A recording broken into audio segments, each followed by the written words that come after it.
Hey everybody, MJ here. No introduction, just straight to it. How's everyone doing this evening? I'm in a bad mood.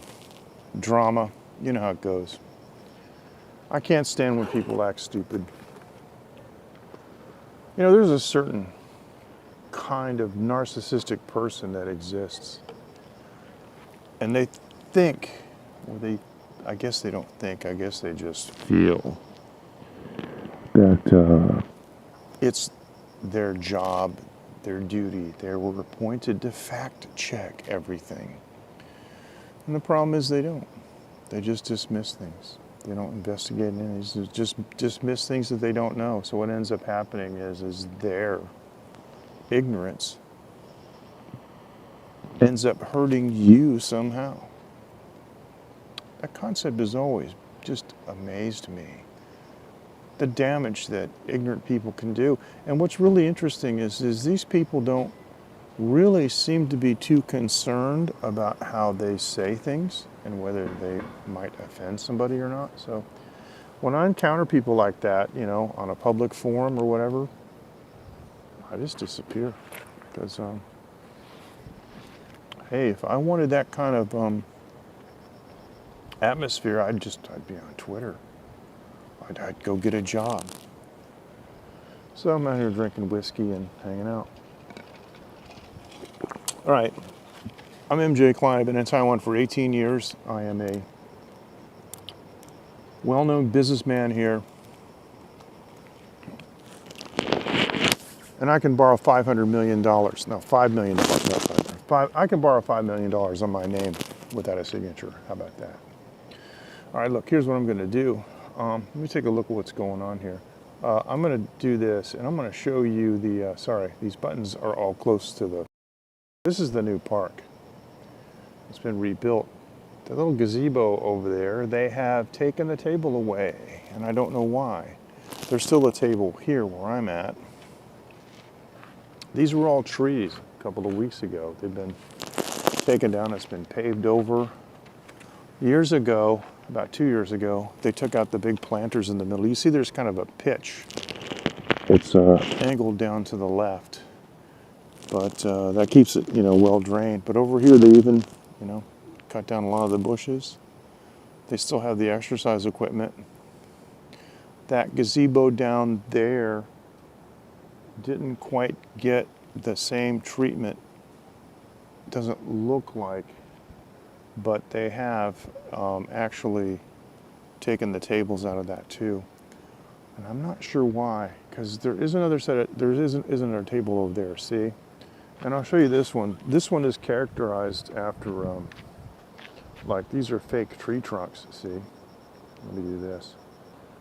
Those are fake tree trunks, and that's kind of like a fake piece of wood, and that's what that looks like. But I think what they're trying to do is they're trying to discourage coming over here and having a barbecue in the park, which is kind of dumb because that's what parks are for. But the reason they have to do that is because some of the local people here who are not indigenous Taiwanese, but who are like migrant workers, they leave a big mess, and it's a problem. And hate to say it, but that's just how it is. All right, so I want to thank everyone for joining, and we're simultaneously broadcasting on Facebook and on YouTube. And I haven't been on quite a while. I came on the other night from Win-Wins. I just got over COVID, and I think, you know, people were probably pretty excited to see that I had recovered, which is nice. And at any rate, I think the party's over. Now, Prism came out with an update, and they now have comments that burn to the stream with a timeout, and they're really good. I'm going to suggest that the actual intervals be changed. In other words, the length of time that the comments can be shown before they disappear. Be a little bit more granularly selectable. That's what I'd like to see, because I'd like to use about 20 to 25 seconds, and I think it's set to 15 seconds. Now they do have a nice monitor, and the monitor tells the, it's nice because you see an audio level. You actually see your frames per second, and there's a graphic showing your, what you call your Wi-Fi signal, your internet signal. There's also a speed, K in kbps, which is nice, and a battery indicator. So this is nice. I got full 30 frames per second. I'm at 2500 kbps, which is just fine for 720p YouTube, which is what I'm broadcasting on. And there is an indicator for the audio, which is great because I am using my wireless mic, see? And the wireless mic receiver does have a VU meter, but it's not super sensitive. Like when I'm talking a little more quietly, it doesn't really register on the VU meter, but I can see on the VU meter on the,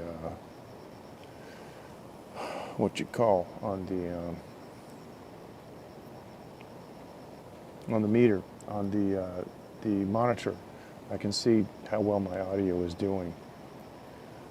All right. So these are my favorite things here. These are the, what is this? I don't even know what that is. I'm not even sure why that's in there. I want to play my favorite bumpers, and I don't have. Coco has two bumpers, and I don't have them on my phone. I got to go back because I cleaned a bunch of stuff out, and then I didn't go back and put the things back that I shouldn't have taken out. But Prism now supports playlists, which is nice. So we're going to play this right now. This is George from Daoist, Taiwan.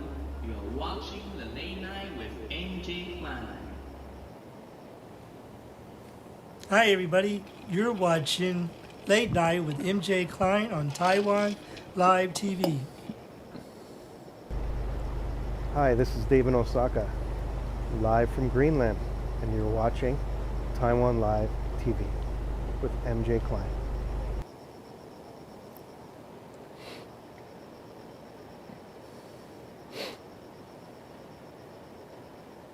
This is interesting because this is George from Taiwan, JDS.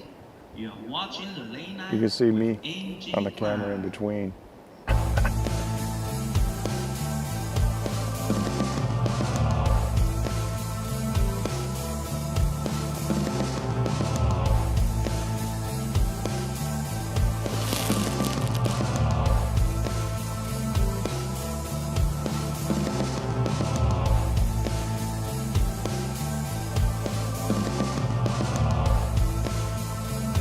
And of course, that's the old Taiwan Live TV project in cooperation with JTS, and I just love those little things, but that was fun. So I'm going to be using more of those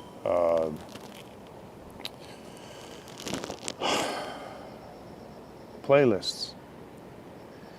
Now, I did something a while ago, and I haven't played it for quite a while now. I used to have I now call my project The Real Taiwan, and that's because I'm doing tours on Hago, but back when I still had the Taiwan Live TV project, I did a video I called The Greatest Introduction, and I love that video, and I'd like to play that for you again now because it's been a while. This was one of my favorites. I'm going to have to change everything over and maybe do another one, but I got the cooperation from some other great live streamers, and it was a lot of fun. It was a lot of fun getting that cooperation. And what I did, because of this opening slide, I actually used this for an introduction to the show. and people, it was pretty epic. Hey everyone, MJ here. You guys know me. I'm not a big self-promoter.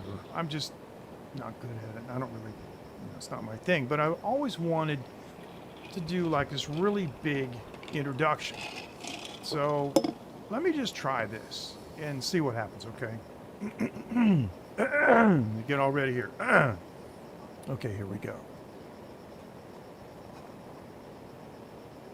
And now, ladies and gentlemen, the greatest live streamer in the world. Here he is, MJ Klein.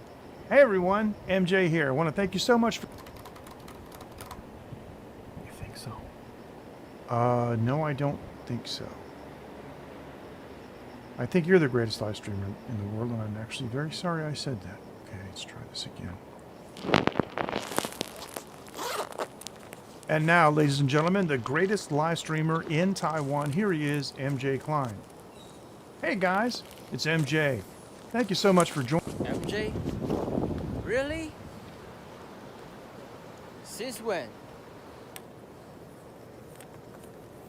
Since never, actually.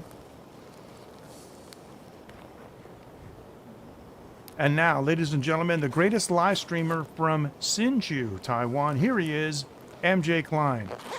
Hey everyone, it's MJ. Thank you so much for joining. In your dreams, MJ. In your dreams. Oh, my dreams are... they're shattered.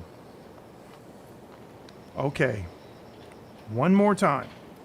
And now, ladies and gentlemen, here he is, the greatest live streamer in Hsinchu County, in Hukou Township, in the Hsinchu Industrial Park, in this particular neighborhood, and on this block. Please welcome MJ Klein.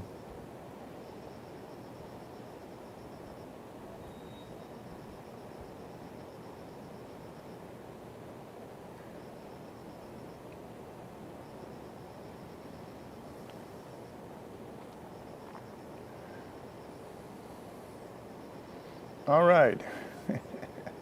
Haven't done that for a while. That was a lot of fun. So I've been using my 360 camera and doing a couple of 360 videos. I uploaded one to YouTube 2 days ago. When I was in Taiwan, and what happened in East Taiwan, I got sick almost immediately upon my return. I got COVID-19. That still sounds funny.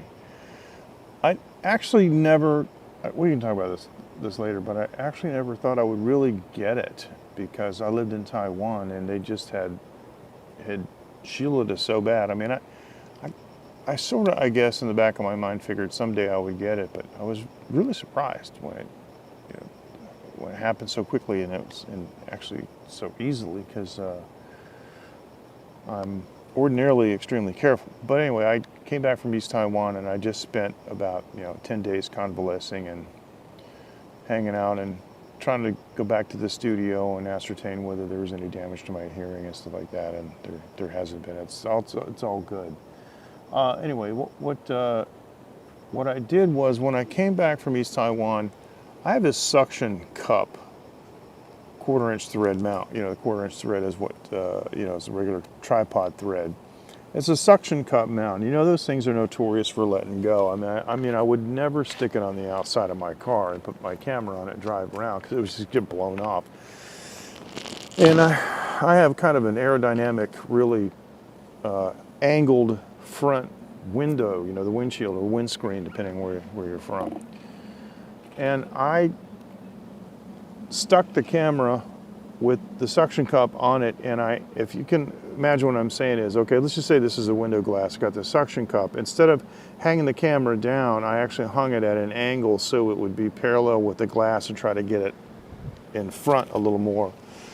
And because there was the constant danger of the suction cup letting loose, and even though it's only about a 15 centimeter drop to the Insta360 1x2 lenses are extremely fragile.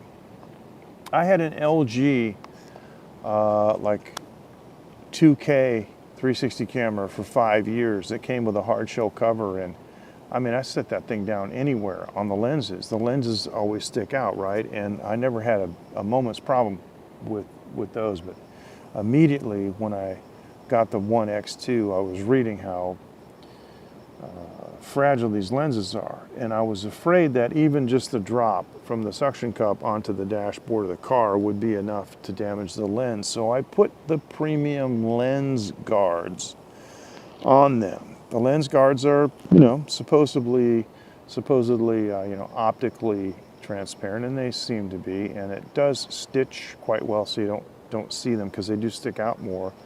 But however, I will say that it does accentuate things like lens flare. And when you're shooting through a windshield to begin with, it's not so good. But what I'm trying to say was it never fell the whole time. I drove for 2.5 hours running video. I ran 5.7K, 360-degree video up and down, going up north on the highway right up against the coast. I got some fantastic in the car kinds of a video, which, you know, I could have done better probably by you know, if I had it on the outside, but that's, you know, that's not the point. So anyway, Eric's asking me where at. Eric from New York is asking me where I'm going live from, because I told him a few minutes ago I'm going live. It's Eric. It's the same channel, same everything. Well, the name's different. I renamed the channel, but the point being that it's identical. And if you were subscribed to Taiwan Live TV, then you are subscribed to The Real Taiwan, because I just changed the name of it. That's all I did. But no, it never fell. And there is, however, a little bit of lens flare. But I've got, I mean, East Taiwan is off the charts. It's beautiful. And I'm going back there. We're going back there next month. We're going to go to Andreas's, and hopefully by that time I will have my new drone, which would be fantastic.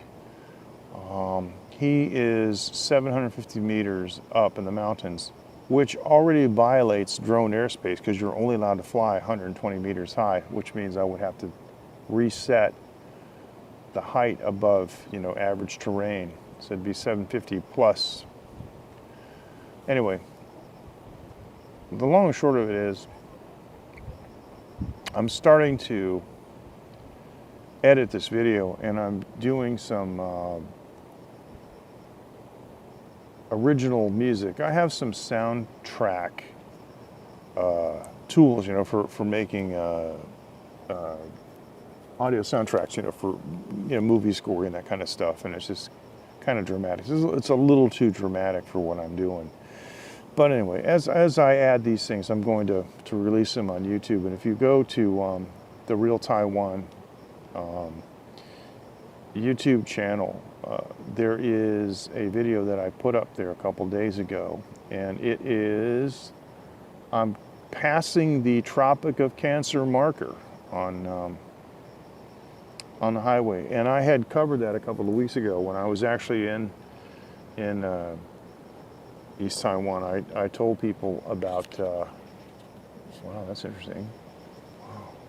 The display is showing up on my neck.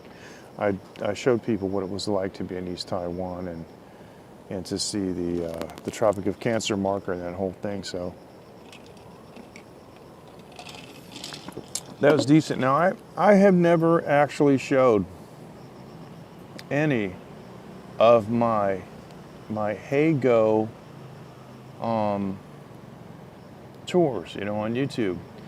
And, you know, the Hey-Go people themselves said that they would rather not have anyone, you know, repurpose their videos. But the point is they're kind of like my videos. I mean, I did them, it's my content. And I have a couple of them on here now. What I think I'm going to do is I think I'm just going to show you a little bit of it now. If you go to therealtaiwan.tv, it will redirect you to my Hey Go Tour page, where you can see what I'm doing on Hey Go. It's a platform that allows tipping, which is nice because it cost me, you know, a little bit of money to circumnavigate basically Taiwan, go to the other side and back. It was a full tank of 60 liters worth of diesel. And, you know, the contributions that I got, the tips that I got, just about covered that. It was pretty good. So I can fast forward this a little bit, but I want to show you one of the places that I went, and I'd like to play about maybe 10 minutes or so. And we have comments captured right now from YouTube and also from Facebook. And so, so far we haven't had any comments. We have a few viewers, but nobody so far has commented. But let me go ahead and play a little bit of this video and let you see what I showed in the East Coast, and I think you'll like it. I'm running about 5 minutes late. I'm very sorry, ladies and gentlemen. MJ here for The Real Taiwan, and after yesterday's tour, which was frighteningly hot, I spent the night an hour and a half away in my friend's home up in the mountains. And so I left this morning. Hey Eric, yeah, thanks for sending the comment, man. I appreciate it. To get down here by 10. Good to see you. Sorry you're not feeling too good today. I wanted to. So I'm 5 hours away from my home, and we're in a place called Taidong, which is on East Taiwan. And before I actually start showing you anything, please take a look at your map in the app. I'd like for you to take a look at where we are. Taiwan. We're right on the coast, and this is the Pacific Ocean, and this does not get any more real Taiwan than this, so really something. Oh, it sounds nice. I can talk over the video, so it's great. We have a number of voyagers that speak Chinese, and so I just want to welcome them.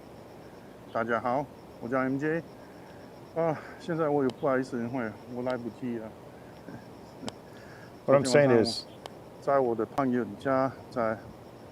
arrived late last night, so I stayed at my friend's place. It's far away. So here we are at the beginning of the tour, and this is the sign with the map behind me. Well, let me go ahead and show you where we are. We are on the Pacific Ocean, and this is what it really looks like. This is the Pacific Ocean without anything impeding waves coming in. The next stop would be Okinawa or Ishigaki or some of the other islands, part of the Okinawa group of islands. And yeah, I'm glad you did not have COVID, Eric. There, so it's somewhat treacherous. Oh boy. We're going to take the long way around because I want to show you a few things. First of all, let me pause here for a second. Eric, you know, if you get COVID, you can survive it, okay? I'm 66, man. And yeah, I do take a lot of supplements, but I am overweight, and I do tend to have high blood sugar a little bit, although I don't have diabetes. And it was a walk in the park for me. It was just an annoyance, okay? So it's really nothing to be feared like it was. I'm going to continue and show you up until the point where I think we get up to the bridge. And if this is boring, let me know. This is a real thing. Oh yeah, look at this. This area is subject to rogue waves. Watch out for sea changes and assure your safety. So, like I said, we're right on the Pacific coast. Leanne, how you doing? Welcome to everyone who just joined. We're right on the Pacific coast. And so, it's a small area, kind of bunched together. And when a powerful wave comes in, then, of course, it's concentrated. I know. So this is one of the past. They've recently have rebuilt this. I first came here to this area in 2002. So it's been 20 years that I've been coming here. I never actually thought about this, ladies and gentlemen, but I mean, this is a way that I could show you these tours of what I did if it interests you.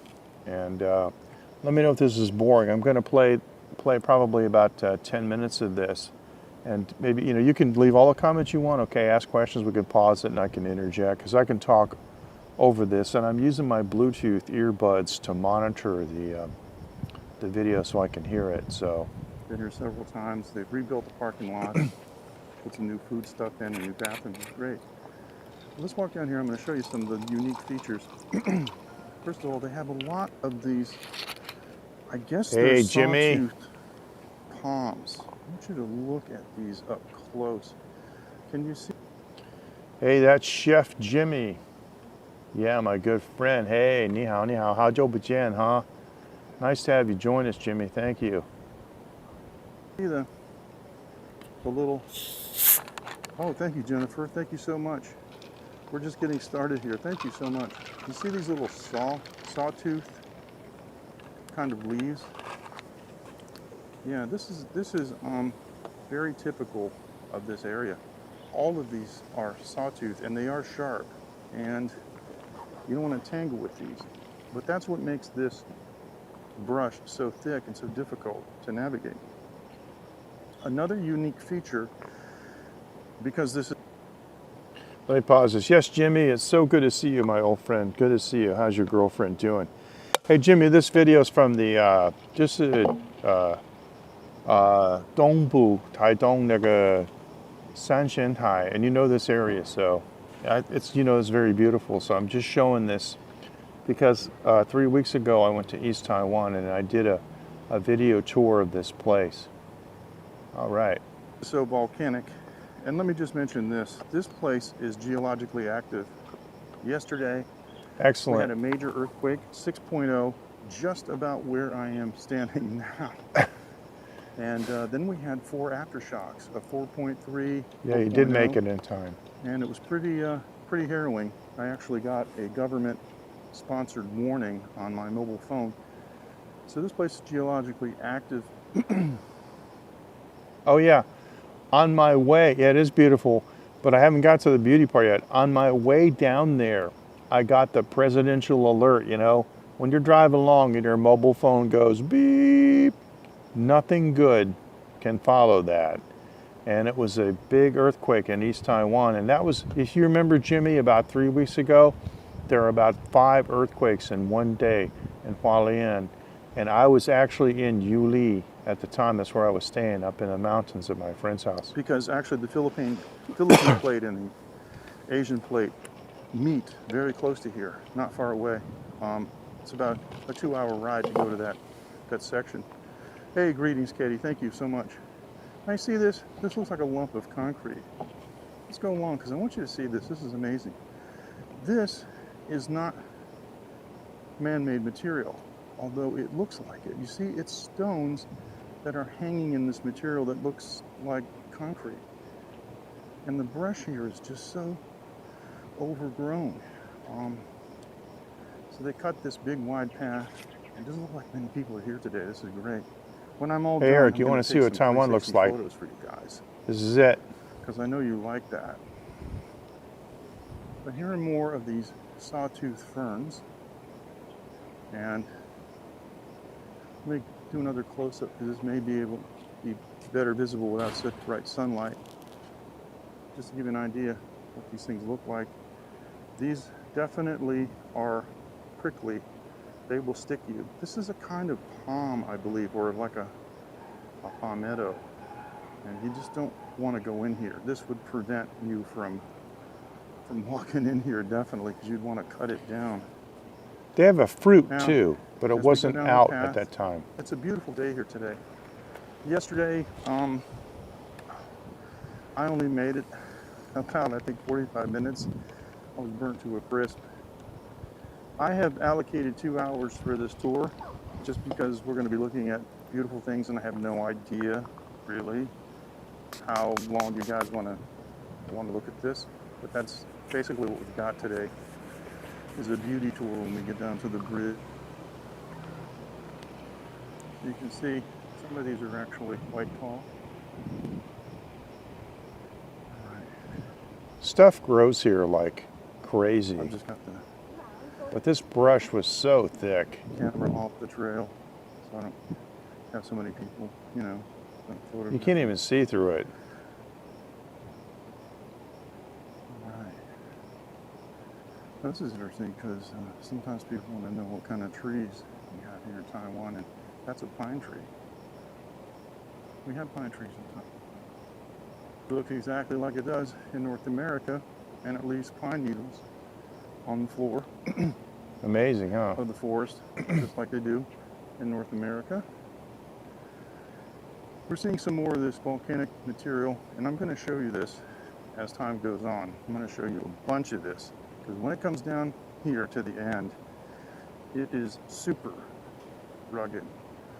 But they have very kindly done kind of almost trail. It's beautiful. Now, we tilt up, we see the beginning of the area that we're going to go to. And it's really rocky down here. Now, this is So Pebble Eric, Beach, you ready? a sign for Pebble Beach. Because I know you want to This see is what the Taiwan looks sign for like. the island. And the name of the tour is San Shen Tai, and this is Dao for island. So these two words mean the Tai just means like a station or a platform. Sorry, the audio was cutting So out. the three immortals. Let me stop are this. part of- Let me stop this. Okay. The word on the left is san, that means three, and then the next word shen means immortals. Okay, and if you look at that, the central part of that word means mountain, and the radical is a person. So it's like a person on a mountain, or mountain people, somebody who lives in the mountains, or a mountain person, and that would be the immortals. And then okay, good. Then the third island is Tai. It's the same Tai that we say for Taiwan. It just means a platform, and or it can mean like a measure word for like a computer. If you wanted to say I have a computer, you would say 我有一台电脑. And so then the fourth term is Dao, which means island. So that's saying the island of the three immortals, and you don't actually have to worry about translating the word Tai because it just means platform. But that's kind of like saying a place of residence where they live. So the audio cut out on that, I'm sorry. So I just wanted to go ahead and do that explanation. So that's the name of this place. Daoist religion, and it's named that way because the island across from the bridge has three distinct peaks, and it's just like, for example, in Australia they have the 12 apostles, which are stone pillars in the ocean. Yeah, it really is, Jimmy. Same idea. Yeah. I'm just going to make a little side tour to show you this. It's very Taiwan style place. Okay. Now this is the word, volcanic agglomerates. This is Yeah, what try to it's- say that after you've it's been trying to drinking. tell you. Agglomerates. Okay. The geological structures of San Shen Tai is mainly formed by volcanic breccia and this is the name of the mountain, the layer, right? Composed of, and here's some kind of gravel, right?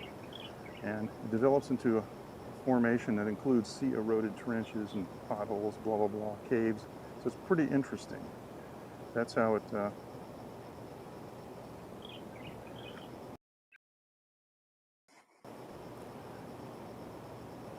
Judy, check your connection. I got full pin. Somebody was Okay, complaining. now we're going to go People up here. always do that. Oh, it's pixelated. I did this tour Yeah. yesterday, and we have very good connectivity in Taiwan, even in remote areas. This is part of that volcanic mash. It's just very bizarre. Because if you'll notice, for example, Look at down this here stuff. are pieces of what look like granite rock. And they're part of Let me stop this. I've never seen this anywhere else in any of the countries that I've been. I didn't even see this like on Borneo Island. Oh, really?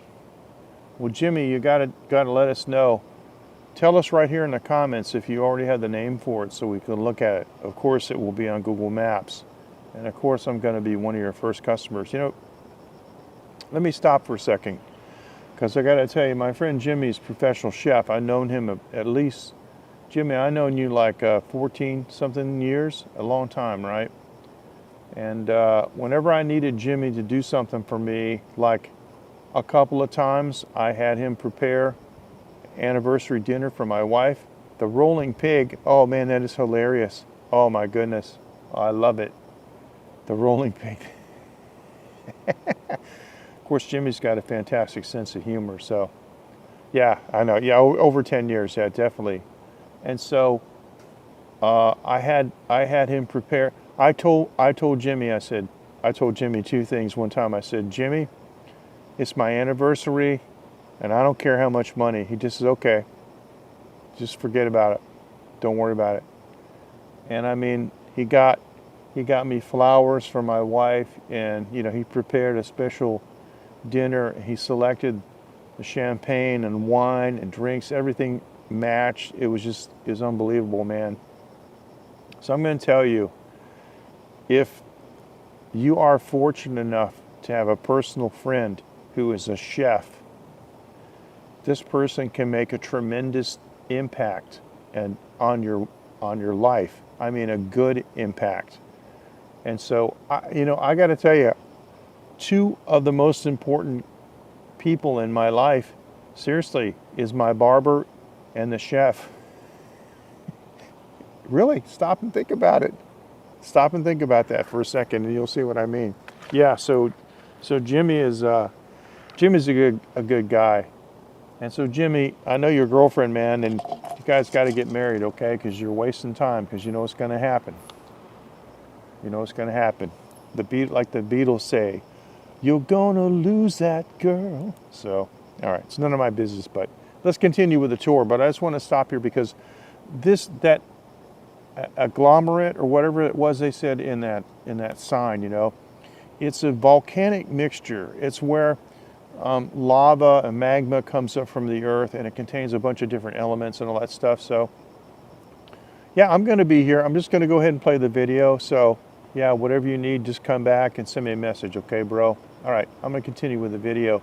But all these stones are frozen in this stuff, and it's just like an aggregate, or it's like a concrete. And I've never seen anything like this anywhere else except in this area. Whole jumble of stuff that looks like concrete. You see what I mean? This is very, very strange material, and there's a lot of it, and it has bizarre formations. Like here's like a little cave right here, you know. But now we get our first glimpse of the Pacific Ocean from this side. So here you go.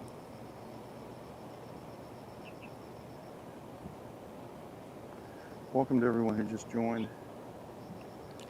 Now they very kindly excuse me, stones here to keep people from falling in, but this has all been eroded by the ocean. We have some vegetation in here. I want to show you this. This is really cool. On one side, on my left, we have more of this volcanic stuff. It's everywhere. Yes, I am.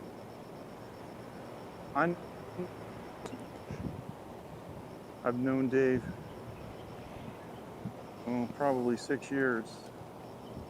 Talking about Dave in Osaka. Somebody asked me if I knew Dave. When he came to Taiwan about, I guess it was 4 years ago or something. Yeah, I talk to Dave almost every day. If you guys don't follow Dave, you really should. It's pretty amazing. He is a great guy, yeah, he really, really is. And he's very considerate too, I like that. And he's knowledgeable. And the thing is too, is, you know, when a lot of these foreigners, I'm just gonna say this, a lot of these foreigners live in these exotic places, but they don't learn the language, you know? And it's just like, they can't ask any questions, they can't read the signs, they can't, you know, so but Dave is fluent in Japanese, and boy, does that make a difference. All right, so this is the Pacific Ocean here. And what I wanted to point out was, you know, I have never seen this kind of topography anywhere in Asia that I've ever been. And I've been a lot of places, you know. This is a very rugged island. And they have island mountains, and this is island topography. It's very geologically active. But what's so cool is, and this is so cute, because when I lived in Florida when I was a kid, we had some places, not too many, that had tide pools. And these are all tide pools. And they regularly get filled up with, you know, fresh seawater. You see that? So, you know, I wouldn't recommend that my kid go down here and play in this because it's kind of rough, but I would take her, you know. You can climb down and be careful, but you can see how calm this is and how beautiful these little tide pools are. And there's kind of a channel that goes out to the left and right into the ocean. So at high tide, some of the waves come right in here. Yeah, I love that. That was And great. There's one of our Taiwan fishing trawlers out there. And Taiwan sends long-distance fishing fleets all over the world. It's pretty amazing. All right, now, the other thing too is when you're here on the coast, the mountains are never far away. In the far distance, those are some of our mountains. And they go well up over 1,000 meters. And even behind us, we have mountains that are, well, the clouds are running into them.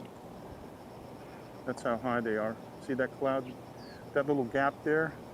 You can see sort of a bluish tint. That's a mountain, and it's actually higher than the clouds. So it's pretty impressive. Last night I stayed at my friend Andreas's place. If you're really interested, you can look at Google Maps. Look for the Green Farm, it's called in English. It's 850 meters up. I slept outside. It was unbelievable. I slept on a cot, just out in the open. It was fantastic. So there are the tide pools, and there's on the left just Hey, more Patrick. of this stuff. Yeah, it's really something. Thanks for And joining. you know what? Andreas and his wife, they run a bed and breakfast. Patrick, I'm showing a tour that I did on Hago a couple of weeks ago, and I'm only planning on showing about 10 minutes of it or so until I get down to the bridge. And so this is something on East Taiwan. And Patrick has been in Taiwan. I don't know if you've ever been to the East Coast, but if you haven't, next time you come here, well, you and your wife got a seat in the back of the van where you got the big panoramic window, and we're going to check this out. He's from Germany. He brews his own beer, his own liquors, makes bread. This is amazing. The guy's a master chef. And if you want to check out the Green Farm, he's got some beautiful pictures of what it looks like. Yeah, look for the Green Farm on Google Maps, and it'll be in Taiwan. So here we have another shot, a hole right through there. Sure, Jen, it's my pleasure. Yeah, Okay. most And people that come to Taiwan come for work, and Just- so they only see I know Taipei, I'm showing the same thing. and their impression There's is that just it's so much of dirty and this. polluted. And I've never seen this before. I mean, I've been, you know, in Borneo, and that's an island too, but it's a huge island. But even the mountains are different there, and they got rainforests and things that are just, it's so different than here. We are in the tropics because we're below the Tropic of Cancer here, and this is all tropical. And let me tell you right now, the temperature feels like it's about 30, maybe 33, 34. I got, a full hat on with a neck cover and everything, and it's about 90% humidity. We're actually next to an island, but yeah, I mean, Taiwan is an island, but we're next to an island. Now, directly ahead, you see Those the two little peaks. peaks. There's actually 3 peaks Yeah. because there's one in the middle. And that is the actual 3 immortals, the Sanshen. And when they call it Sanshen Tai, it means that that's where they reside. So the 3 immortals live on that island. And you can see just a little glimpse to the left of something I'm going to show you in a minute, which is really, really amazing. The 8 arch bridge that goes over Yeah. to it. Hang Really out with something. me, guys. Don't go I away. love this scene You're going to right see here. the bridge. more of this fantastic But I got to build it up. rock. Now, Green Island, you can't see Green Island from here, but it's almost directly across the Pacific. It's part of Taiwan. It's a beautiful 45-minute catamaran ride if you want to take it. And Green Island has some pretty amazing formations, but they're not quite like this. You know what this reminds me of?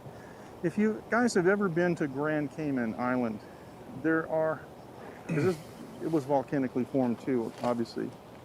There are some areas, there's an area in particular they call Hell, actually, on Grand Cayman.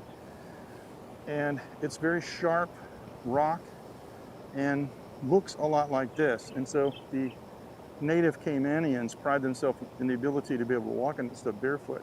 I tried it and I cut my feet off. It's like, they told me, so you're from the mainland, you better wear some shoes. Excuse me, that's pretty funny. So I'm gonna go out here. So they got a little bench for you to sit.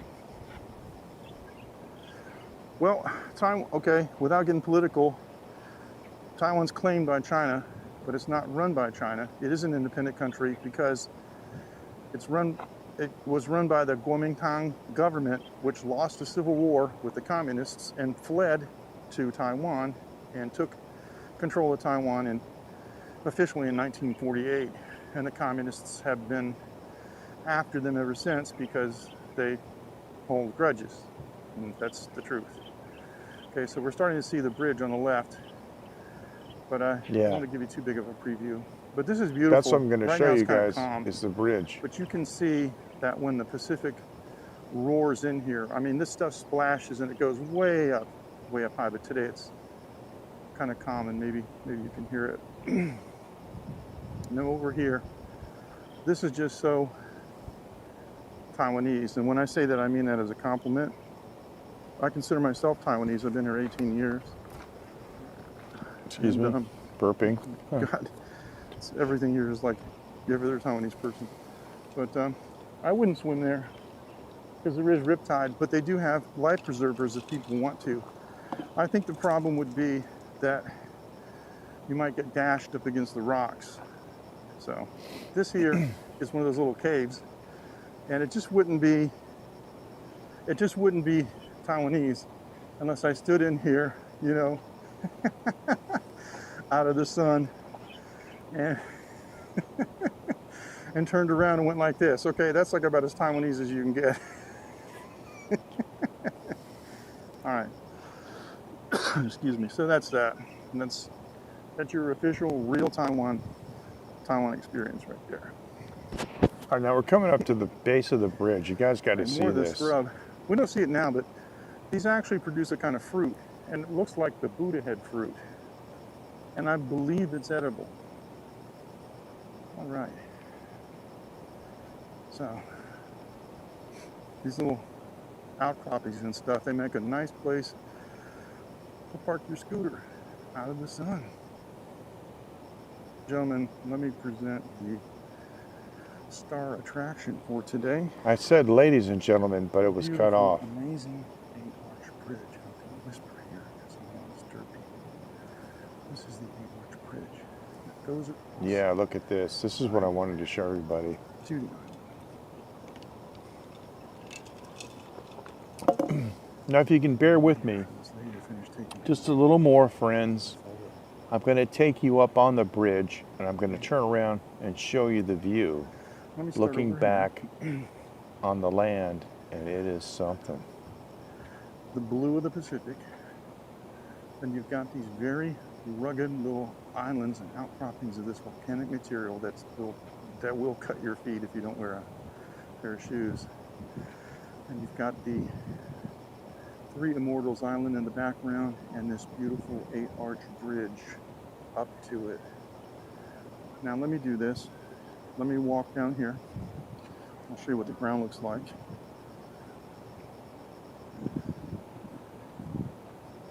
Not so many people here today. Last time I came here, there was a busload of Chinese from, obviously from China. And they talk really loud. And they're bickering and stuff. So I just yelled, quiet! in Chinese with a Taiwan accent, and they didn't know who said it. And they suddenly got quiet. It's pretty amazing. It was very funny.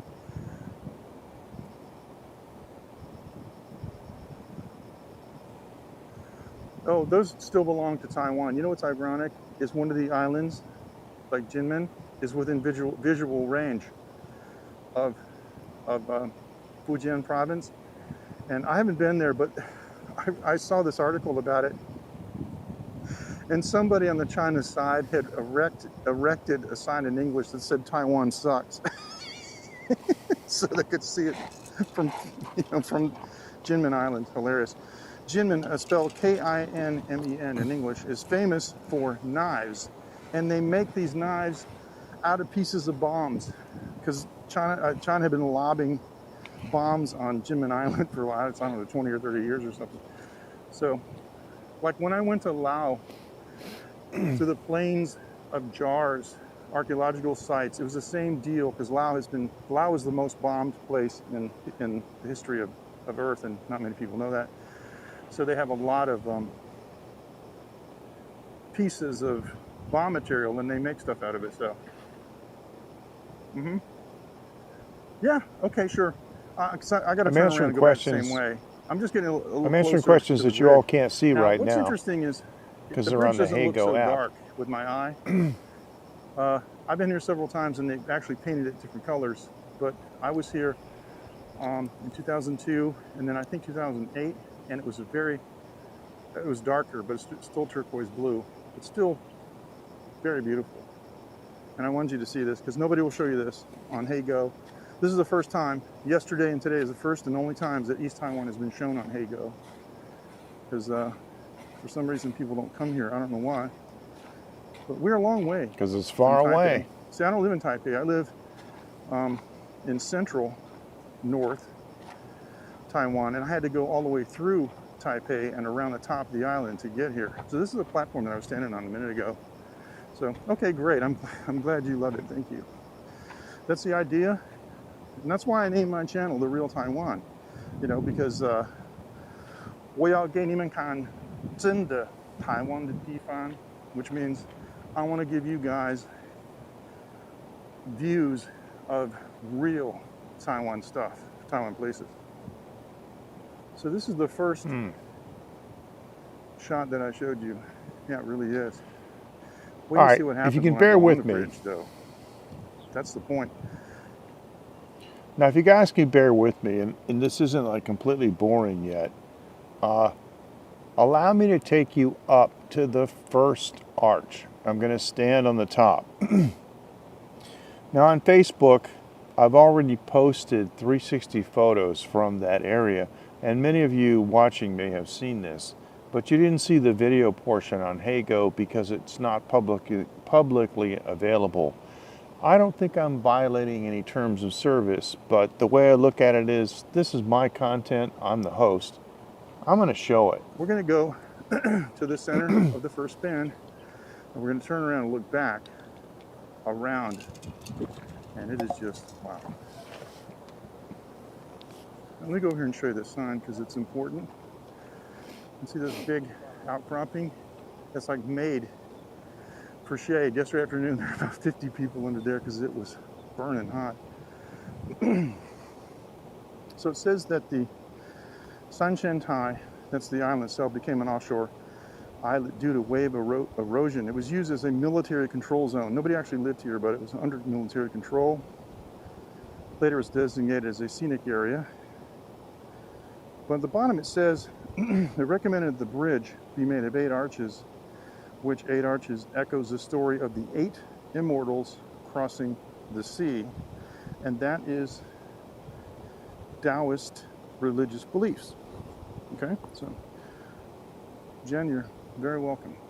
So Daoist religious beliefs have a set of deities called the 8 Immortals, and that's what these 8 arches remind people of, because the story is that the 8 Immortals crossed the sea, and that's exactly what's going on here, see? And so that is the 3 Immortals house or position, station where they live, and it's being crossed by the 8 Immortals bridge, if all that makes sense. Hope I'm not confusing you. Okay, let's take a walk up here. Now you know the This is cultural perfect, 'cause significance yesterday The of sun this was on the other bridge. side. And now the sun is still on the east side of the bridge. By the way, it's about 11 a.m. when I shot this. So the People sun just walk is right in front of you. They saw me coming and they just walked right in front of me. in front of the zenith, and it is on the east side.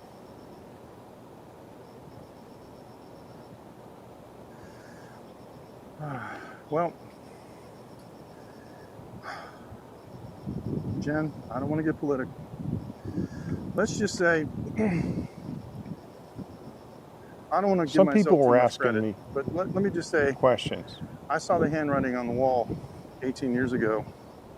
I knew what was going to happen. Oh, they were asking me So I why got did out I of move there. to Taiwan.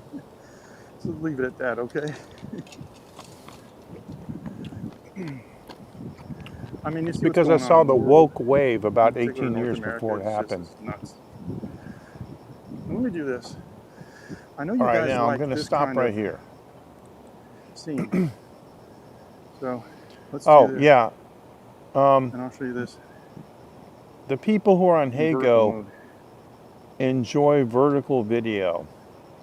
And let me stop for a second. The Hago app allows, it's actually a very nice app, and it allows you to take screen captures that they call postcards. And so people like vertical postcards. So I always try to accommodate people in, because I got a gimbal, it's easy, just a 2-button press, and I can do a video mode in portrait. All right. Now, I was in such a rush, I forgot my charging cable. So I'm just going to go on until we run out of power. That's unfortunate, but I think we'll be okay. So this is Pacific, and you see the mountain range in the back. And these mountain ranges go right down to the ocean. And if you're at the ocean, you can actually see the mountains going like under the water and down into the abyss. It's amazing. When you see Never that saw in that anywhere else person, either, too. it's stunning. So here we go. Now to give you some idea of the scale, those are people down there. Sometimes in Taiwan, we end up looking at vast distances and we just have no idea how big they are. But there it is. So now we're just going to do a slow beauty shot, a pan. Thank you so much. I appreciate it. So nice. You know, it makes it worth my while because, like I said, it was a 5-hour drive to get down here. I left yesterday at 6 a.m. And boy, I was beat by the end of yesterday's tour. It is. It's super clean. You can see right down into it. Of course, now we see the edge of the bridge. Let me show you what I mean. Okay, this is the water here. Leanne, how are you? Good to see you. I think probably you may have seen this live when it happened. So you can see underwater detail. I know the digital zoom is not very clear. Yeah, but it you see what I really mean. is, Patrick. You can see how clear it is. It's just And it people is. don't know this. The Taiwan Strait is dirty because of the industrial pollution. And there's a lot, like on Tainan Beach, there's a lot of styrofoam that has landed there from all around the world. Another one of our fishing fleet boats out there. Now let me show you the other side. Good, okay. Well, digital zoom, I mean, Hago doesn't use multiple cameras on these devices. I don't know why, but if a developer has an SDK, then they should be able to do that. For some reason they don't. I asked them about that, but all right. So got some people passing here. Once they pass, Yeah, okay. I'll show you this. Well, Leanne, I could welcome look on at this all Facebook. day. And it's nice This and is a windy up recap here, so it's very cool. Let's go of over one here. of my Hago tours about 3 weeks ago And this before is I the got other side of the COVID bridge. in East Taiwan. And again, there's a lot of this here. Yeah. Well, you'd love it here. You should visit. Anybody wants to visit, please contact me. You can reach me at mjklein@gmail.com. Look at this. And again, this is a huge scale. But now here's the beauty shot. With the mountains in the back. This is idyllic. This isn't color graded either. If I were to color grade this video, it would pop off the Excuse me if I screen. offend anyone, but I'm gonna say what I like to say. People ask me about scenic beauty in Taiwan, and I tell them that Taiwan is God's thumbprint. When he formed the earth, you know, because it kind of looks like a thumbprint, and it would be like, you know, compared to the rest of the earth, if somebody had their hand on it. It's kind of funny. Yes, it's extremely peaceful. And again, these mountains, and you'll notice the mountains are higher than the clouds. Those mountains there are easily 700 or 800 meters or more. And over to the left of us, further west, they can go up to 3,000 meters. The central mountain range isn't even visible today because it's in the clouds. That's how high it is. So we're talking, you know. Look how it goes down to the airliners water. Go through that layer, you know.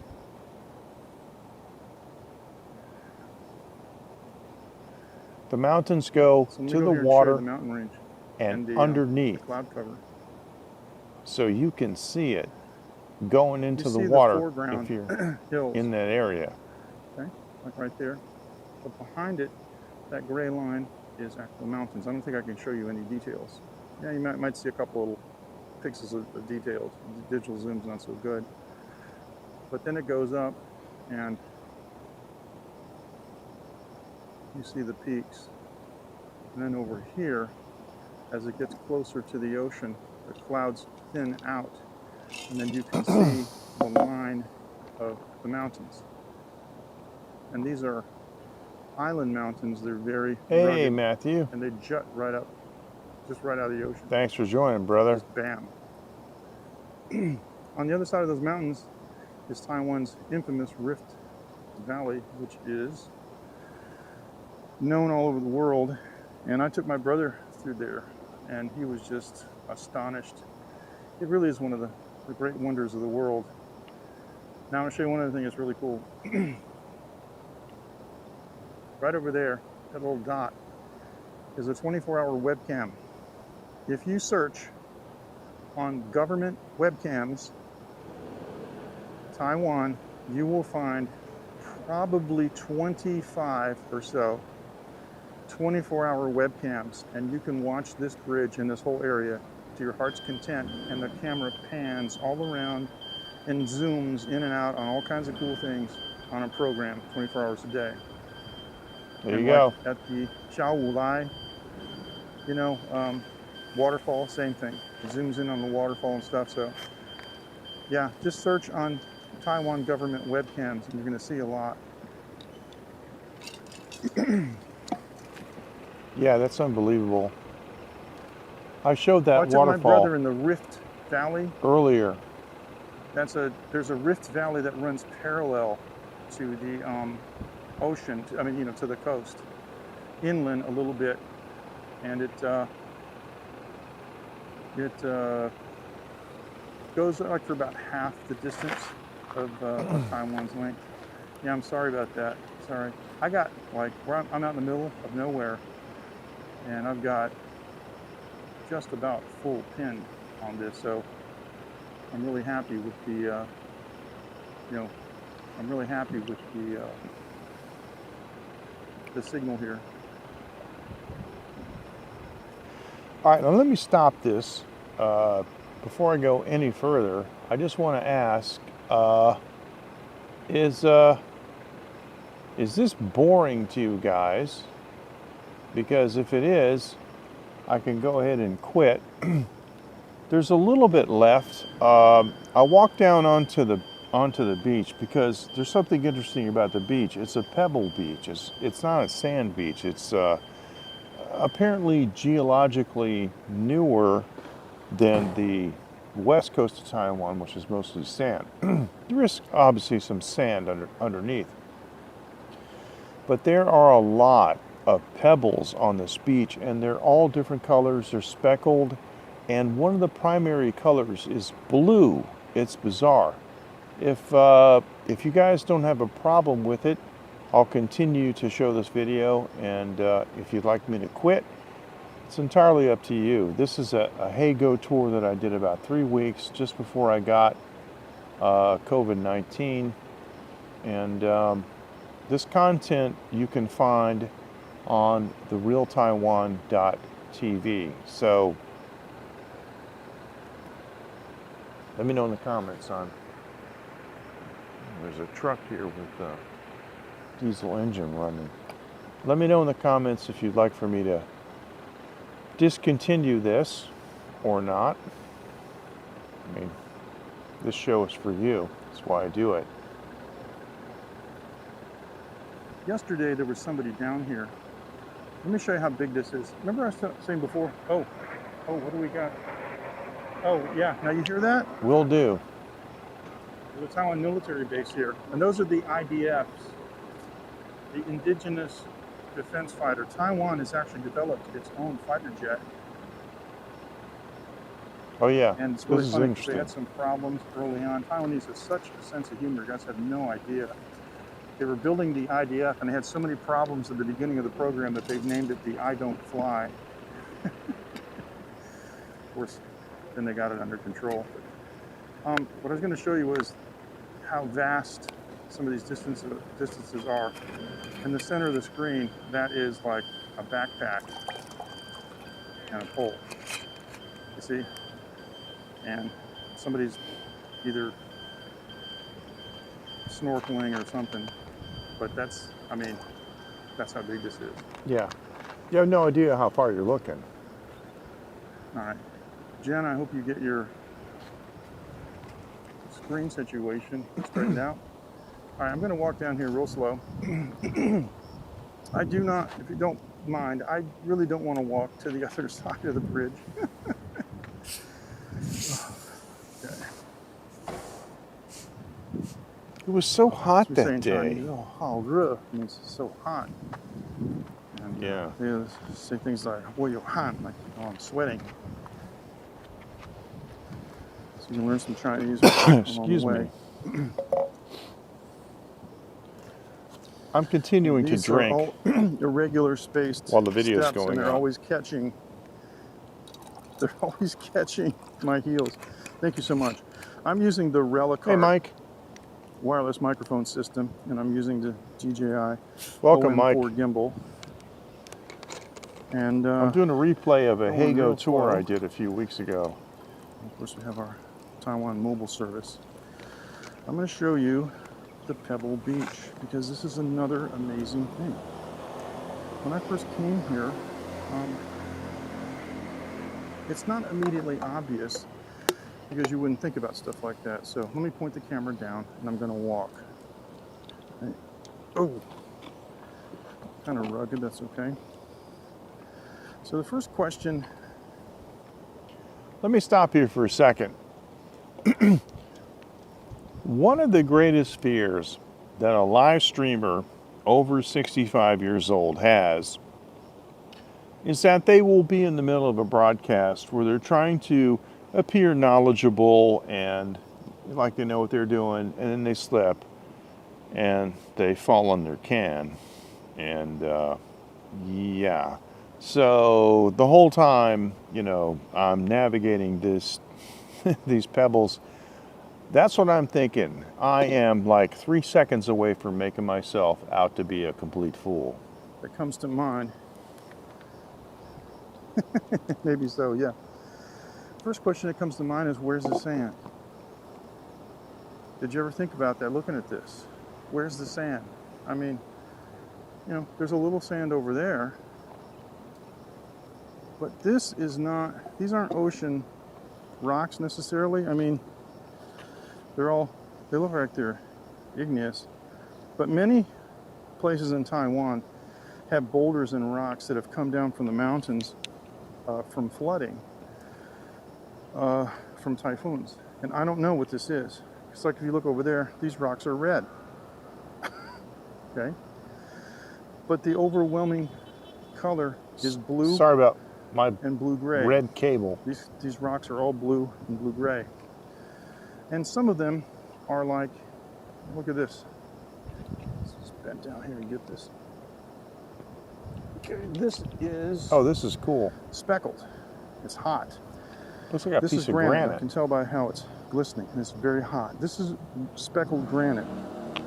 Here's another blue one that's speckled. That means it came down from the mountains. It's just, it's bizarre. When I first came here, I collected a lot of these rocks and took them home, and they look really cool. You know, just sitting on a, like a display. And so they call this Pebble Beach. And you know, you got to be careful because it's just loose stuff. But can you guys see how many of these are speckled and of various colors? But where's the sand? So this means that this must be geologically younger than the west coast, which is all sand. Now, this is what the bridge looks like from this side. It can be a lot of fun, Leanne, especially if you get something that has a split in it that you know has got a fossil in it, you know. That's a good question, Jen. So this is the bridge from this side. And you know, you can walk down here and walk right underneath it, but I don't, if you get, you know, there's no wide angle lens, so you get too close to it, you don't even know what you're looking at. But here's more of this. I guess it's some kind of aggregate. And this one is even like an orange. And this has been worn by the you know, erosion. It looks to me like an iguana head. Okay, so yeah, let's just walk down through here and see if we can do this without falling. And if we do fall, then it'll be an historic moment.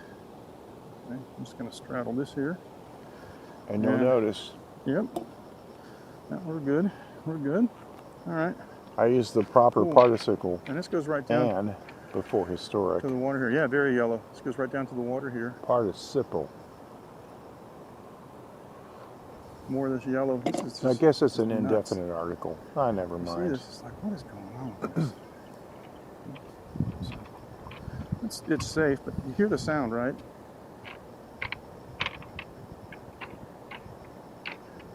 That's my feet on the pebs. Oh, there's too many.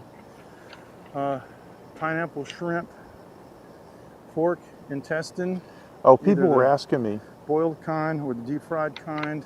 about my favorite Taiwan foods. I love what we call digua. It's sweet potato leaves. In most countries and localities around the world, people don't eat the sweet potato leaves. They throw them away. But we stir fry them, and they're fantastic. And another aspect of sweet potato leaves is that sweet potatoes themselves are insect repellent. Insects don't like to eat their leaves, so farmers don't spray them. So when you eat sweet potato leaves, you have a very high likelihood of getting some food that doesn't have pesticides all over it. Oh, that's cool. Yeah, you should post some of that, Katie. You should post that in, you know, on Facebook so everybody can see it. I'm sorry, I'm responding to comments that you can't see. And we've got the occasional piece of driftwood that comes up.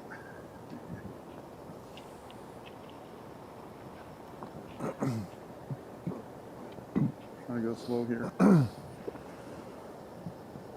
lot of people walk down here just to take a shot of the bridge on this side.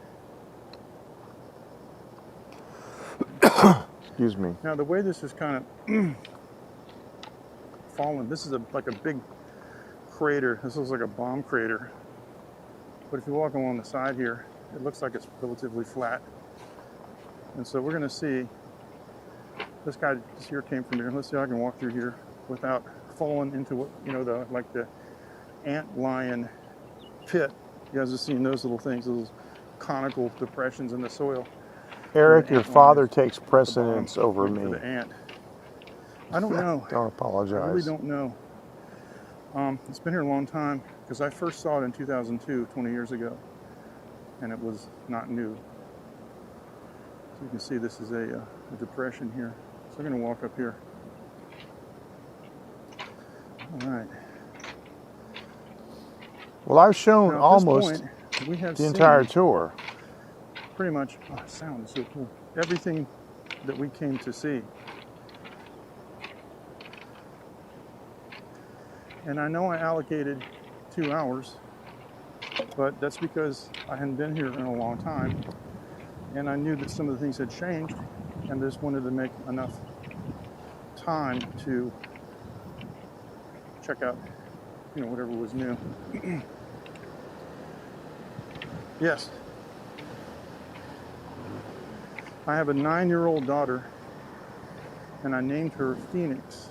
in Oh, people English. ask me personal questions. My wife is Taiwanese, and I'm not an English teacher. I'm an engineer, and we own a company in Taiwan that does manufacturing. Yeah, you guys already know So there are that. a couple little places like that you can just hang out. There's like some little alcoves there, and there's a little trail. I don't know where it goes, but not very far. But this is okay, a beauty pan. Thank you. I appreciate it. Yes, if I have earned your follow, please follow me, but only if you think I have earned it. And please follow my friend Dave too. My daughter's name is Phoenix, like the famous dragon in Phoenix. So behind me you can see how lush and how green this is. Yes, and thanks for spelling it right, Dave. It's very cool because nobody ever says, huh? Phoenix who? He is a great guy. Sorry to hear that, Eric. No, but that is a valid alternative spelling, right?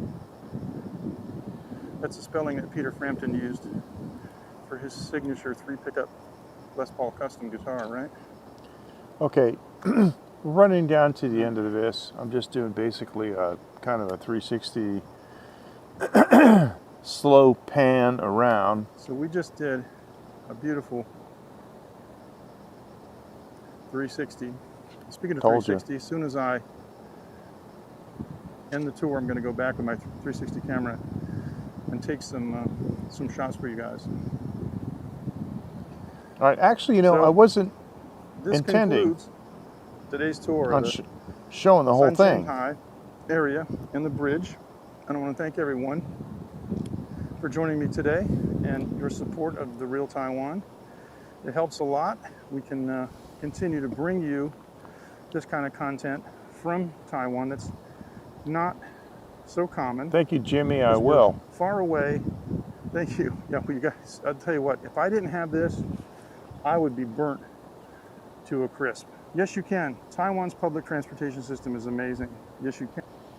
All right, I'm going to stop this here because, you know, quite frankly, there's no point in going any further. It's okay, but, you know, I appreciate it.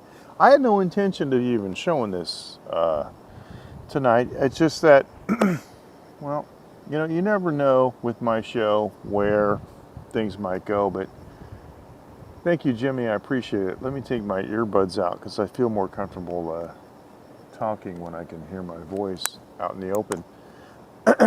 I'll definitely tell my wife that you said hi. Thank you. Those of you who have not experienced Taiwan, see, here's the thing. Most foreigners, they think Thailand. And I'm going to tell you something. The other day, I have to say this. You know, HeyGo, it's a great platform, and they're always looking for new types of tours. And they asked me, could I cover Ghost Month?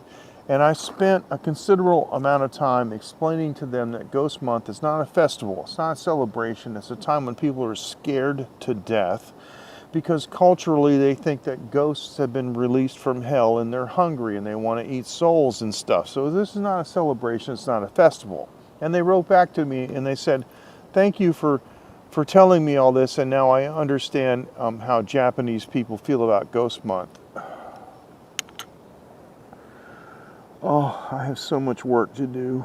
Oh my gosh. Oh my goodness. Anyway.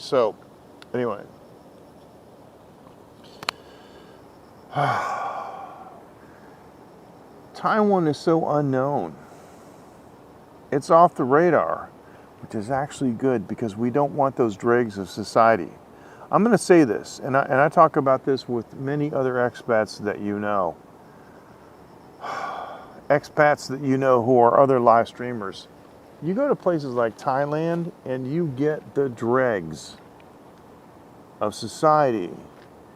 You get men who are there simply because women are cheap and they can buy them. Seriously. Yeah, Ghost Month. You guys have heard me talk about Ghost Month. I don't believe in this. I'm a Christian. I'm not a Daoist.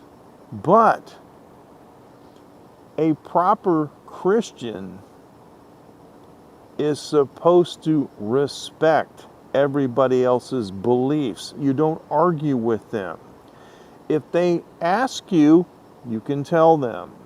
If they want to know what you think, you can tell them, but you cannot impose your views on other people. And that's how I am. I try to practice true Christianity. In other words, a way that would be, exemplary, right? Yeah, exactly. And I appreciate it too because I know many atheists. And they know that I'm a Christian, but they don't force me on their viewpoints. And the cool part about it is, a lot of the atheists that I know, they know Scripture. And so sometimes I can have really interesting discussions with them, and there's a common ground because we have the respect. I'm just going to say this. The quality of expats that I have met in various bars throughout Thailand leaves a lot to be desired, and we don't want those people here in Taiwan. There are enough skirt chasers, but fortunately, the women in Taiwan are significantly more sophisticated. That is to say, it's a lot harder to find a naive village girl here, that you can dupe, put it that way. One thing I liked about Taiwan right away when I came here was that nobody wanted my money. They got money of their own. I mean, I was walking down the street in Bangkok one time. This would have been about 2015. And, I got my full bush gear on. I'm traveling. I got a bush hat on. And a Thai guy saw me walking down the street, and he stood his ground in front of me. I'm like, okay, I guess I got to step around this guy. He dropped to his knees. He grabbed my hand and started kissing it, going, America, America, America. He didn't ask me where I was from, so it was crazy, yeah. Yeah. Yeah, Eric is an Air Force veteran, and he was stationed in Korea, so he knows a lot about that country. I've actually never been to Korea, even though I studied the language. There was, Eric, at one time I was fluent in Korean to the point where I could understand everything that was said to me. It's amazing, and I've forgotten it all now. But yeah, I try to promote. See, here's the thing, right? I can speak Chinese. I can have a whole conversation in Chinese. I do it all the time. So let me read this here. Yes, exactly. The long-term expats like me who try to do things to promote Taiwan are kind of irritated in one respect. The Taiwan Ministry of Foreign Affairs about a year ago touted this girl. I'm going to say girl because she's young. She's blonde, she's cute, she's beautiful, right? She's got a bazillion followers because she's cute and she's beautiful. And she has a YouTube channel. And she is showcasing her Chinese language skills. And of course, it's subtitled in English, which doesn't do any good because nobody who speaks English is looking. And it's subtitled in Chinese, and she's got, over 1 million followers. And they're all in Taiwan. And the Ministry of Foreign Affairs, gave her some award for promoting Taiwan. How does that work exactly? When you speak in Chinese, so your viewership is the domestic audience, how does that promote Taiwan to foreigners?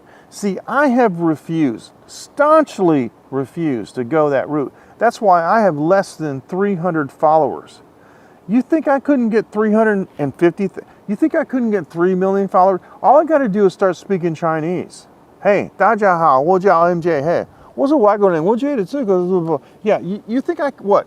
You guys think I can't do an hour live stream in Chinese? Yeah. But what good would it do Taiwan? I'm not addressing Taiwan people.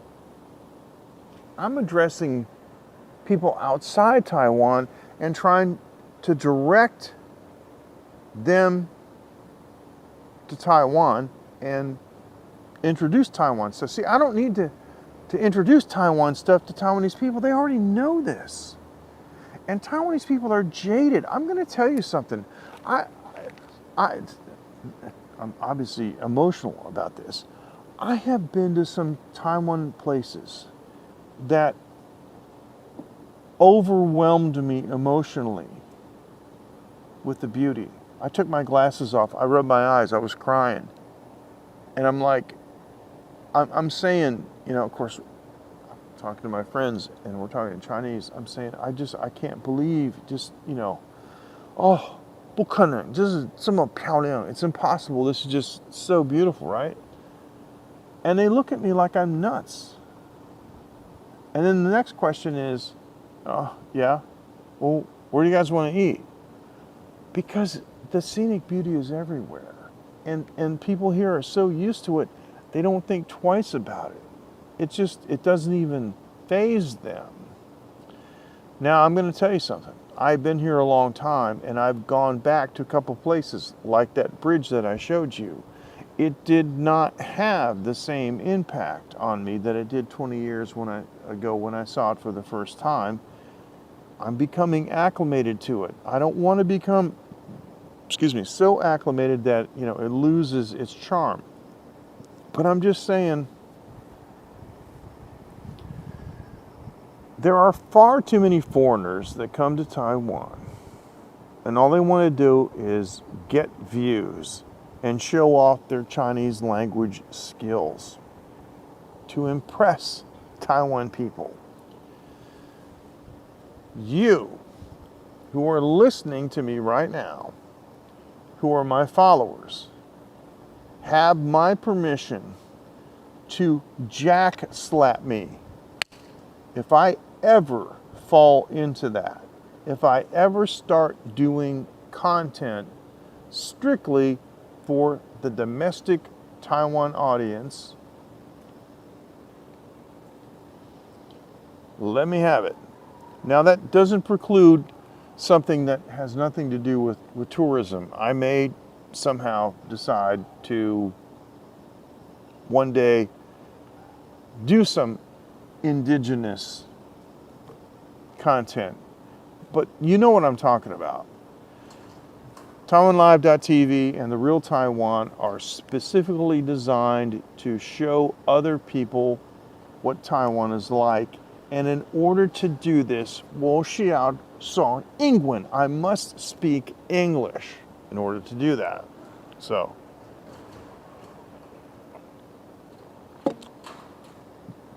anyway, I saw this tweet. And so using my Taiwan Live TV Twitter account, I wrote to them and I said, can you please explain how a foreigner speaking Chinese to the domestic Taiwan audience raises Taiwan's awareness around the world? Of course, they didn't answer me. Some questions that you just can't ask. But that's what I was doing with Hey Go. And I know that I do have Taiwanese viewers, because, you know, like you saw Jimmy, and sometimes I address them in Chinese, but they know that I speak English primarily because of the job that I'm trying to do. And I have some Taiwanese followers that don't speak English at all. None whatsoever. And they endure listening to me in English, yakking and yakking, because they understand the gist of what I'm saying, and then they realize, of course, what I'm doing, and I'm showing Taiwanese things. And many of them have approached me privately and actually thanked me for doing that. And so when I meet a Taiwanese person and they ask me, do I have a YouTube channel? And I say, yes. And they say, what do you do on your YouTube channel?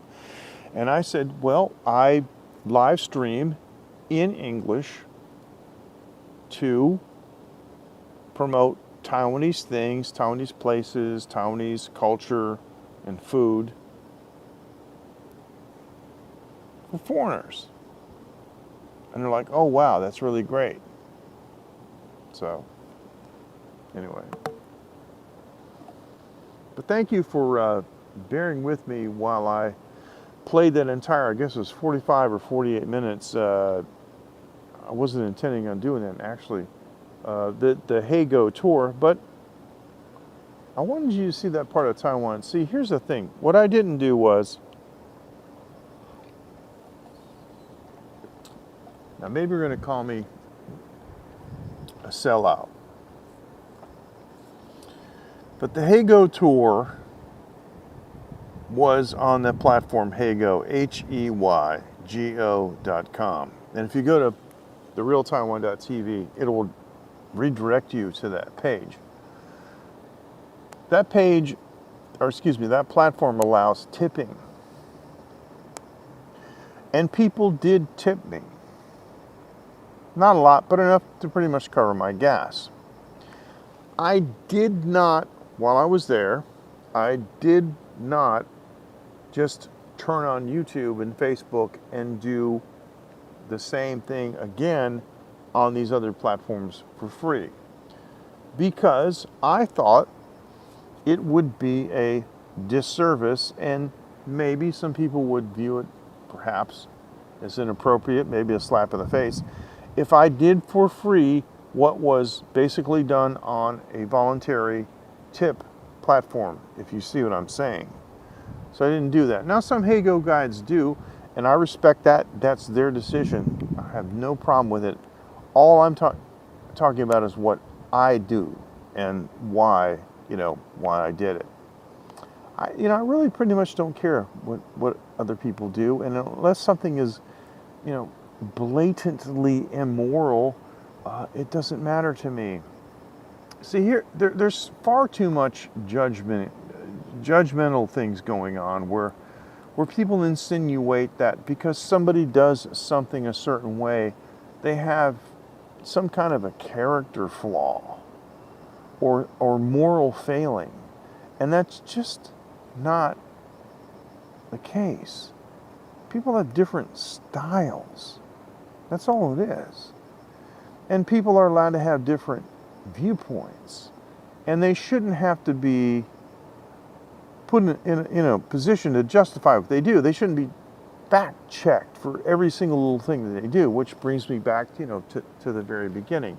I'm about to quit one of the technical forums where I've been a moderator for several years and have participated in for over 4 years and have, every single award or accolade that you could, take care, Matthew, thank you so much, that you can attain on the platform. I beat them all. The most number of likes, the most number of whatever it is.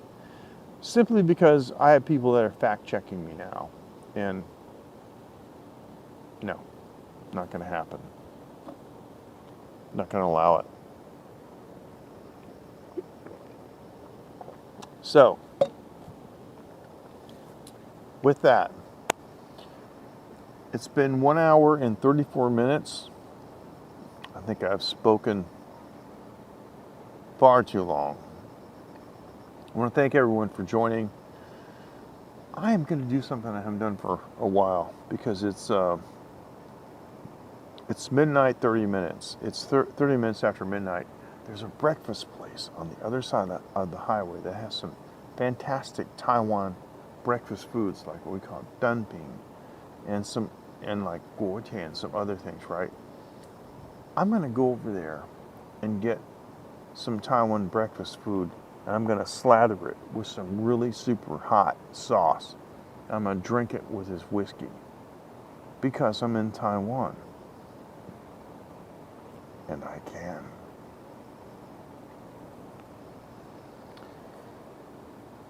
I love all of you guys. Thank you so much for joining.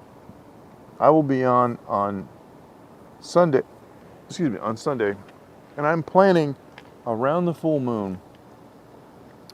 I'm planning a rooftop live stream from my roof, right? Absolutely. Not only in Taiwan, you guys do that in France too. Oh, the French are fantastic. They have fantastic choices in food, and Patrick, you know, I have only known you virtually. I never met you, but I'm absolutely certain that you're like every other French person that I've ever had personal experience with. Just you enjoy life, and you know how to eat, and you know how to have fun. You know what's good, and as long as nothing is like immoral or wrong, like why not do it and have fun if it doesn't hurt anybody? And so I have no doubt that you and I would be doing the same thing after midnight, finding something to eat, and then pairing it with the absolutely perfect, you know, aperitif, and then just whatever liquor, you know. It would put it to you this way: when I visit you, it's going to go like this. Whatever you say, bro, I'm following you. And I have no doubt that those are going to be some amazing live streams. That's going to be cool. So yeah, but what I might do is, because I'm on Facebook now, and I haven't been for a long time, but I am on Facebook, I think I'll take a couple pictures of some of this breakfast food and post it later in Facebook so you guys can see what I actually did. Because apparently now I'm being fact-checked and I have to prove everything that I do. Gosh, I hate that. What a world we live in. So, yeah, and my wife wants to visit too, so yeah. That would be epic. Yes, yes. You and your wife are absolutely welcome, and I have a 7-seat van, so yeah. And you know, the Volkswagen Caddy has those big, I don't know if you've seen that particular model, but they got those big panoramic windows in the back, and in the back row it's 2 seats, and they're kind of elevated higher than the rest of the car, and boy, it's really something for sightseeing. And that's one reason, you know, that I got the car, was that so I could would, you know, be able to take my friends around. And several times I've had the distinct pleasure of hosting people and doing a complete circumnavigation of Taiwan, and they sat in the back and had those big windows and got some fantastic pictures. So yeah, that would be that's kind of like a fantasy of mine for you to be able to come to Taiwan and do that, and I also to visit you, because I want to see all your properties. You show me pictures of that swimming pool, man. It's like I can see, you know, I have this mental picture of this big fat me, you know, floating like a whale in that pool with some French champagne in a glass, and like, oh yeah. And we all have our fantasies. Mine are pretty simple, pretty lame, but hey. And now that you got a new band, I want to sit in with that band. You guys need to follow Patrick. He's viewing apparently on YouTube, but he's also on Facebook, and you want to follow him. So yeah. Shut up. You're gonna jump in the pool in 10 minutes. Yeah. Bring the waterproof phone. Woo! I love it. See, yeah, there you go. But I heard you guys doing Midnight Hour, right? That's one of my favorite tunes. That'd be fantastic. That's one of my favorite tunes, man. And I gotta tell you, I can sing that tune. I can sing that tune because you know I have a background in soul music. I mean, when I was 22, I played a gig and Eddie Cornelius jumped up on stage, man, and treated her like a lady. You know, I've been exposed to all this soul music since I was a young man, and I lived in the South, you know. And I heard that song, you know, and I was just like, I'm gonna wait till the midnight hour. It's like, wow. Oh man, I really, oh. Yeah, so that would be my dream, to be able to sit in with Michigan Avenue. That'd be fantastic. So, I don't know about that. I don't know about that. Well, here's the thing, right? Whenever you have to sing a song in another language and you sing it phonetically, it's kind of like if you listen to Take On Me, or if you listen to me sing in Thai, it's the same thing as phonetic, but yeah. But no, that'd be fantastic. So, before I sign off, let people know how can they find what's your Facebook page for your band. Just let everybody know. I know it's Michigan Avenue, which it's a French band, right? So I thought it would be like Rue something, you know what I mean? But it's like Michigan Avenue you guys sound like, you know, like an American band. I thought that was really interesting.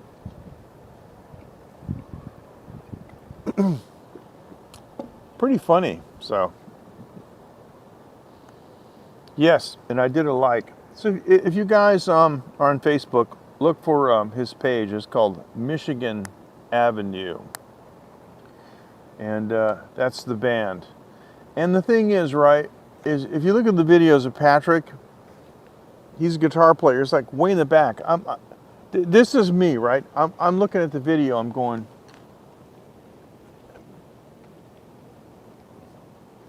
move out of the way. So there you go. There it is. Facebook.com, search, blah, blah, blah. There you go. So there it is. Yeah. Excellent. Thank you. So the thing is, dude, you got these like expensive, custom, amazing guitars. You know, you need to step on the pedal and jump out in front and do a solo where everybody can see it, okay? And then you can drop back and turn the pedal off. So thank you. There you go. Thank you. That's cool. I'd love to do that. And maybe we could do a long distance collaboration, because if if you give me the tracks, you know, I could drop my lead vocal in there, and who knows. That'd be fun. But seriously, I was looking at the video and I'm like, Patrick, I think I see the top of your head. It's like, I see the headstock of the guitar, and like, I think I see your left leg. It's like you're way back in the back. So, but team player, don't have to be out front. That's great. This is fun. I appreciate it. Yeah, that sounds fantastic. All right.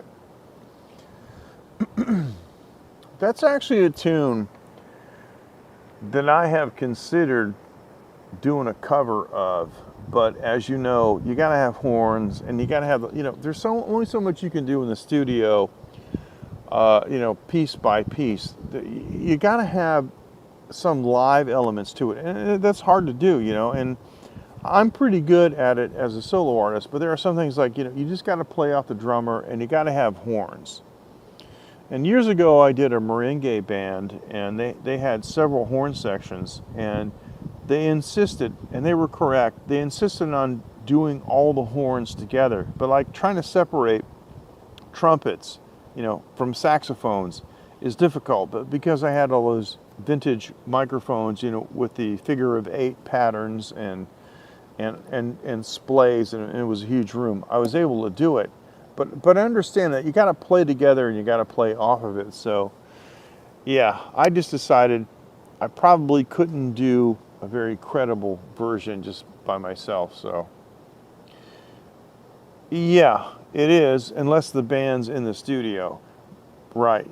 But if the band's in the studio, you can do it. But if you're a solo artist, it's hard to do. Like if you're programming drums, you know. So like with you know, Midnight Hour, it's like da da da da da da da.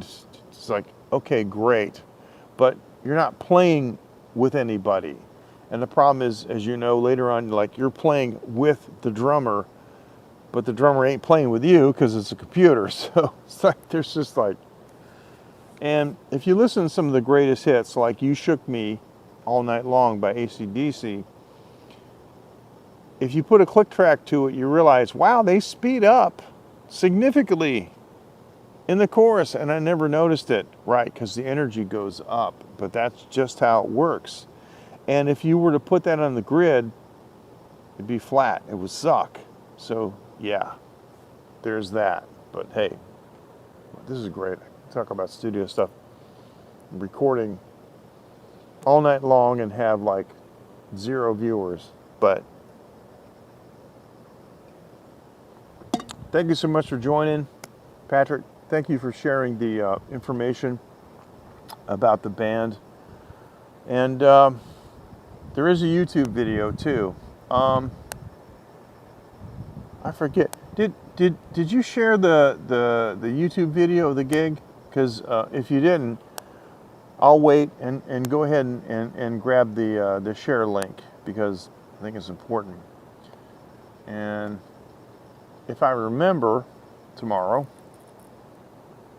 I can go ahead and put that in the description, which I don't mind doing at all. All right. But I will say, Patrick, you know, the last 3 years knowing you, man, has been like a highlight of my life. It's been a real pleasure. You didn't know me from jack squat when I approached you about doing the software, you know, and you're a PhD scientist, and you could have just said, go away, but I appreciate it so much. Okay, YouTube link is in the Facebook page. You know, but I appreciate, you know, you taking my proposal seriously, and hey, there it is. Okay, and that's not too long. That, I mean, you can't really. That's not a clickable link, but it's not so long that you can't, you know, copy it. So, yeah, it was great, because when I initially approached you, I had no idea whatsoever how you would like receive my proposal to do, you know, perhaps even consider doing an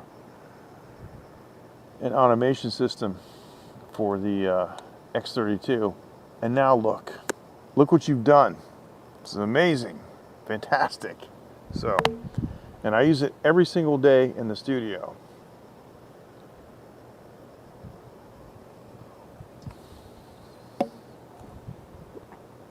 Fantastic. So, it's time to go. Yeah, it's almost 45 minutes of the hour. Yeah, and the other thing too is so we keep coming up with new ideas, and so it's always evolving. Yeah, it's great. And let me just say this. I love working with people that have no ego and, you know, no agenda, and it just like makes everything so easy. It's always the people that are like on their way up. You know, the intermediate guys are the hardest ones to work with, because they act the way they think rock stars really act.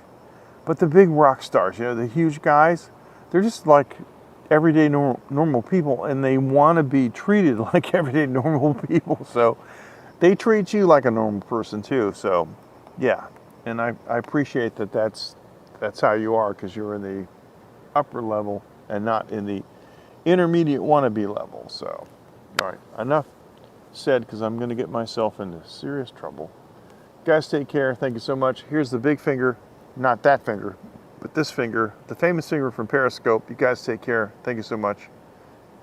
Good night. 再见. Wan An from Taiwan. Fantastic.